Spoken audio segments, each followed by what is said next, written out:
Всем привет! Вы на канале Готовим с Оксаной Пашко. Сегодня приготовим очень вкусную запеканку. Она готовится настолько просто и быстро, что даже не нужно замешивать тесто. Подписывайтесь на мой канал и узнавайте еще больше вкусных и простых рецептов. Сначала подготовим ингредиенты. 200 грамм тонкого лаваша нарезаем на полоски шириной примерно 5 см. Полоски лаваша складываем в стопку и нарезаем на квадраты. Также лаваш можно порвать руками.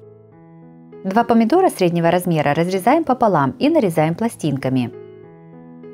50 грамм сыра трем на крупной терке.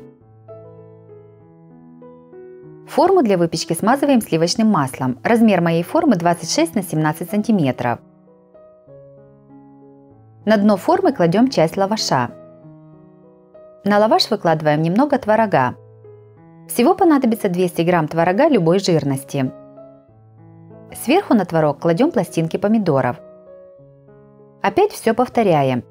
Слой из лаваша, творог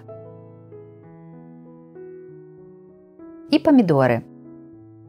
Таким методом складываем всю запеканку. У меня получилось по 3 слоя каждого ингредиента.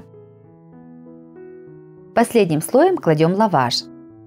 Еще больше разных рецептов запеканок смотрите у меня на канале по ссылке на экране или в описании под видео. Готовим заливку. В отдельную миску разбиваем 3 яйца. Сюда же наливаем 150 мл молока. Солим по вкусу и перчим. Все перемешиваем до однородности. Приготовленную заливку выливаем в подготовленную форму.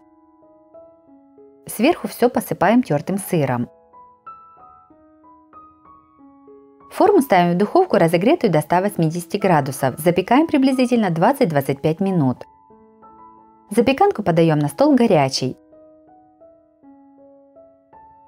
Запеканка получилась очень вкусной и сочной. Готовится просто и даже не надо замешивать тесто. Она отлично подходит для завтрака или ужина. Если вам понравился рецепт такой запеканки, то обязательно ставьте лайки и пишите комментарии. Подписывайтесь на мой канал, чтобы не пропустить новые видео, они выходят каждый день. С вами была Оксана Пашко. Готовьте вкусно, готовьте с удовольствием.